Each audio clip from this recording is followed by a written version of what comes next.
E eu sou Fred Guedini, eu sou professor de jornalismo do FIANFAAN e eu estou aqui para convidar vocês a assistir esse vídeo de uma aula externa de meus alunos de RP do quarto semestre noturno do campus da Ana Rosa. Nós fomos visitar uma grande agência de comunicação brasileira, a terceira do ranking, chamada CDN, para conhecer a CDN, o que ela faz, os clientes, enfim, quais são os serviços que ela presta, mas também de forma mais aprofundada, como é que ela trabalha no atendimento na área digital. Vamos ver então como é que é o atendimento da CDN, primeiro como uma agência, né, do ponto de vista institucional, e em segundo lugar, num segundo vídeo, no atendimento digital especificamente. Sim, a CDN é uma agência experiente, criativa e digital. Ela sempre teve a questão do digital muito enraizada, e a gente acredita que o relacionamento é a base, enfim, de todo o nosso trabalho, e cada vez mais se relacionar com todos os públicos. A CDN é uma agência de 29 anos. No ano que vem a gente faz 30 anos, nós estamos entre as 3 maiores de comunicação do Brasil. Nós temos quase 400 colaboradores, né, espalhados assim, em diversos escritórios. Nossa principal é aqui em São Paulo, mas a gente também tem Rio de Janeiro, Brasília, Belo Horizonte, Porto Alegre e Washington. Washington especificamente porque a gente atende a Secretaria de Comunicação do Governo, né, que fica lá em Brasília, que é responsável de cuidar da imagem do Brasil no exterior. Nós temos cerca de 130 clientes, isso falando de todas as áreas, 51 prêmios entre nacionais e internacionais. Recentemente a gente passou a integrar o Grande Comunicação. Talvez se eu falar o nome Nizam Guanais, talvez venha um pouco mais, né, porque ele é o presidente do ABC, que também passou a fazer parte recentemente do Grupo Omnicom, que é um grupo americano de comunicação, dos maiores do mundo também. O nosso principal core é relações públicas, né, assim, desde quando a gente começou a atuar. E dentro de relações públicas, enfim, a gente trabalha todas essas áreas. A questão mesmo da consultoria estratégica, que é o planejamento estratégico de comunicação, que é fundamental. Relações com a mídia, né, que é desenvolver a relação com os diversos setores da mídia, e aí eu não estou falando só de imprensa, né, enfim, a gente tem uma gama muito maior. A parte de relações públicas, e aí também tem, né, o planejamento e o desenvolvimento com todos os públicos, né, assim, também acadêmicos, sindicatos, comunidades, entidades. A parte de relações institucionais, que é a relação com os governos, né, enfim, poder legislativo, executivo e judiciário, e outras entidades também, que pode ser ONGs, sindicatos, associações. A parte de comunicação interna e gestão de crise, né, assim, uma coisa bastante atual hoje em dia, né, a gente está vendo aí tanta crise no país. Enfim, trabalhar com crise é algo realmente importante, assim, né, tanto prever a crise quanto trabalhar quando uma crise acontece. Então a CDN ela é bastante forte nessa área. A gente desenvolve diagnóstico de presença digital, planejamento de presença digital, que são 2 peças-chave para a gente executar um bom trabalho e contar para o cliente, olha, aqui tem alguns pontos sensíveis da sua marca e do seu serviço, etc. A gente faz gerenciamento de mídias sociais, desde produzir conteúdo, porque depois que o planejamento está pronto, alguém tem que executar, né? Então, se o cliente opta por comprar um planejamento nosso e a gestão ficar nas nossas mãos também, a gente vai desde produzir o conteúdo até fazer o monitoramento da marca no ambiente digital, trabalhar as questões de SRM, o que é isso? É interação. As marcas não querem, as pessoas não querem dialogar, entrar em contato com a marca sem ser por meio de um diálogo. Então, se você hoje entra na página da Coca-Cola e tem uma dúvida, uma crítica, ou teve algum problema, você quer ser respondido. Nem que seja um agrado, enfim. Isso faz diferença no ambiente digital.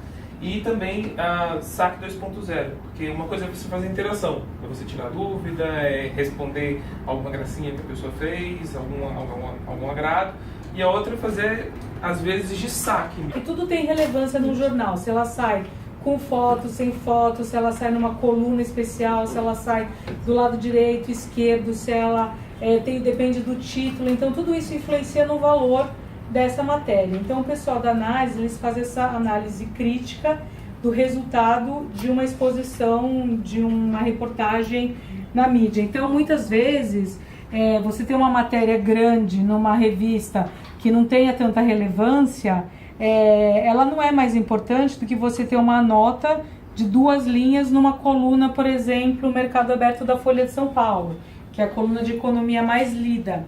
Então a CDN ela tem esse trabalho de análise e mensuração de resultados. Ela desenvolveu um índice que chama IQEM, que foi feito junto com o pessoal da USP para fazer uma pontuação de cada exposição do cliente na mídia. E além disso, muitos clientes que contratam o trabalho da análise, eles recebem um boletim diário, né, sobre o setor deles. Então, enfim, se é uma empresa de mineração, todos os dias eles recebem o que os principais veículos estão falando sobre o setor, sobre os seus concorrentes e sobre a própria empresa. Né? Então, porque eles se pautam muito isso para poder também fazer o investimento, enfim, seguir tanto na área de comunicação como para os negócios mesmo da companhia. E aí também, a partir dessa análise, muitos deles estabelecem o que é que você precisa fazer porque, olha, estou vendo que o seu cliente está saindo, o seu concorrente está saindo muito nesse veículo, ele está falando muito desse tema, você também tem que falar. Enfim, então isso direciona muito como deve ser a comunicação e também, enfim, muitos de negócios. A gente, principalmente nessa área de análise, a gente tem muitos clientes na área de bancos também, que, enfim, que é fundamental que eles tenham essa análise diária para saber como é que está o mercado. Enfim, então, e a partir do IQEM foi desenvolvido outros indicadores, né, que aí, assim, depende, enfim, ou o valor monetário, que é tentar falar isso, olha, sua exposição, né, em valores foi tanto, isso é bom, é ruim, tem muita gente também na área de comunicação se pauta, por isso até para estabelecer bônus, enfim, para os funcionários. O IQS, que é especificamente nas mídias sociais, então também tem essa análise e esse monitoramento nas mídias sociais, e o R, que é para apresentar o painel de risco, né, para as corporações também. Outra área forte que a gente tem aqui é o treinamento. Né? A CDN já treinou mais de 18 mil pessoas, e aí, assim, isso não é só auto-executivo, mas também, enfim, às vezes até, enfim, por exemplo, a gente atende farmacêutica.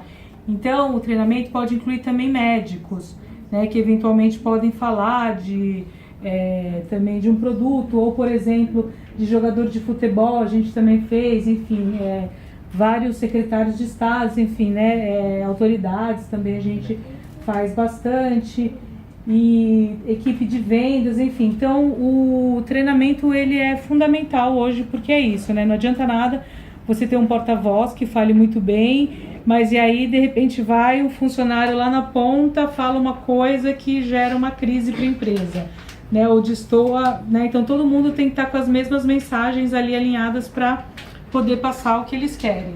Então a gente faz esse treinamento que um público bem variado. A gente faz também o treinamento que chama Media Training, que é exatamente isso, que é a simulação de entrevista, que é treinar o porta-voz para as diversas situações de entrevistas. Também isso também para alinhar todas as mensagens, né, tudo que a empresa quer passar, que quer que passe, né, para que os executivos tenham aliados, para eles poderem passar isso adiante. Workshops de comunicação, então a gente também faz para públicos diversos, como principalmente para o mercado financeiro. e também preparar os executivos para a comunicação nas mídias sociais, né? Então, não adianta nada, porque hoje a gente sabe que a gente não tem mais esse limite, né, da vida, enfim, assim, profissional e a vida pessoal. Então, o cara pode ser o presidente de uma grande empresa, mas aí ele vai lá e posta uma grande bobagem no perfil pessoal dele, ou seja, né, são duas coisas que não casam e aí, enfim, trazem um grande transtorno, né, para a imagem não só dele como também da empresa. A partir de, né, enfim, de uma coisa que aparentemente parece boba, que hoje não é mais, vocês vão ver bem isso, aí você pode gerar uma crise que vai gerar todo um problema de imagem para a empresa, para o executivo, e aí até você consertar isso, né, então é realmente um problema. Então, hoje você tem que estar preparado para, enfim, cada vez mais, né, vocês veem como ganha proporção, qualquer coisa hoje no Facebook, né, às vezes toma uma proporção, uma discussão sem fim, vocês sabem bem disso, vocês acompanham aí, né, todos jovens, então ficam bem nessas redes. Outra área também que a gente tem é a área de conteúdo. Então, conteúdo é projetos culturais, conteúdo de materiais, elaboração de guias, de livros, de anuários, relatório de sustentabilidade. Também tem a parte audiovisual e eventos, e a parte também de projetos culturais, assim, quando o cliente precisa desenvolver alguma coisa nessa área. A CDN é uma agência super tradicional, assim, tradicional no que eu digo no sentido da experiência dela, mas sempre teve um DNA digital e que vem se modernizando, então isso faz parte dessa nova cara que a gente recebeu. Então a gente mudou o site. Era muito difícil a gente modernizar a logo, a marca e o posicionamento sem a gente mudar o site. Então a gente fez todo um estudo, um benchmarking de outras agências para a gente trazer um site que apresentasse a CDN com a propriedade que a CDN merece ter no ambiente digital, e a gente dedicou um espaço do site de cobertura de notícias, de eventos, de conquistas do cliente, inclusive porque a gente sempre acredita que existe uma coisa muito, a CDN e o cliente. No momento em que o cliente vem para dentro da casa, a gente vira um corpo só. Tanto é que às vezes somos convidados para a festa de fim de ano da empresa, do cliente, nós somos convidados, porque eles chega uma hora que não tem muito muro, né, entre o cliente aí, né, e a agência. Né? Sou a Ana, e eu quero saber, como você está aqui há um bom tempo, eu queria saber como foi o processo. Se foi tranquilo, assim, mudou muita coisa aqui dentro? Eu acho que assim, a gente vem evoluindo conforme, né, o mercado. Então, assim, acho que uma transição grande é isso, né? Hoje a gente está falando com muitos públicos, né? A gente não fala mais só com imprensa, a gente fala com influenciadores, com formadores de opinião, e eu acho que o nosso trabalho tem ganhado força ao longo de todos os anos. E a comunicação também tem sido parte importante das empresas. Muitas empresas já despertaram, principalmente as grandes, sabem da importância, né, da parte de comunicação, de relações públicas, e eu acho que o nosso trabalho da CDN, ela sempre acompanhou essa evolução, então a gente nunca ficou parado, né? Então a gente acompanhou todo esse mercado. Então aí você vê lá, né, tem um logo lá, Companhia de Notícias. Sim. Chega uma hora que notícias não faz mais sentido, né, pra gente, porque, enfim, a gente tá, né, não tá falando só de notícias, a gente tá falando com vários outros públicos. Então eu acho que assim, foi uma transição assim, que a gente está sempre acompanhando o mercado, né, sempre acompanhando e também tentando antecipar o que né, que está vindo, o que está mudando, né, que o professor falou, né, então tudo que evoluiu aí, né, ao longo desse tempo. E também com vários serviços também, que faz parte. Então, imagina fazer um levantamento de clipping por centimetragem, a CDN nunca acreditou nisso. Então, ela foi pioneira quando ela resolveu desenvolver um indicador que pudesse fazer essa avaliação, né, da exposição do cliente na mídia, né, e conseguisse entregar algo para ele que ele realmente olhasse e falasse, não, é verdade, né, eu preciso talvez me posicionar melhor aqui, preciso monitorar esse concorrente, preciso entender. Então, assim, é uma transição que ela vem, e assim, ela vem naturalmente porque a gente acompanha esse mercado e também porque a gente precisa se antecipar, aos clientes, né? Assim, já prevendo várias coisas. Então é isso, a gente fala para o cliente, não adianta só você falar só com a imprensa, você tem que falar com todos os seus influenciadores, entendeu? Com todos os seus detratores, né? Tem um monte de gente falando com você no Facebook, não adianta você querer ignorar mais alguns públicos, isso hoje não é mais possível, né? Então acho que essa transição ela veio conforme mesmo a evolução do nosso mercado, o que é bom pra gente, né? Porque é um mercado que tem crescido de RP, eu acho que ele ganhou força, principalmente essa questão das crises, eu também acho que ela, de uma certa forma, as pessoas despertaram, entendeu? Para a importância de você prevenir crise, porque ninguém está imune à crise, né? E assim, você nunca vai conseguir, é muito difícil você nunca ter uma crise, mas o que você precisa é saber prevenir a crise, saber se preparar, né? E aí, para quando ela acontecer, você já está bem estruturado, né? Então, a gente tem clientes aqui, enfim, um dos clientes da casa é o Odebrecht, então, né, vocês sabem, então a gente sabe o que é lidar com crise, enfim. Mas é isso, é um trabalho consistente, aliás, é um dos clientes mais antigos da casa. Na alegria e na tristeza, Na alegria e na tristeza, né? Enfim, felizes. Exatamente. Então, acho que essa evolução assim, que a gente viu foi em função de várias mudanças que a gente tem visto hoje em dia, né? As redes sociais também tem muito esse peso que mudou também, e cada vez mais as pessoas estão despertando, as empresas, né? Enfim, despertam para a importância de se relacionar com os diversos públicos, né? E esse é um grande atributo nosso, por isso que a gente coloca relacionamento e ponto, que a gente faz esse relacionar. Hoje, cada vez mais, a gente precisa se relacionar com todos os públicos, né? Então, acho que é isso.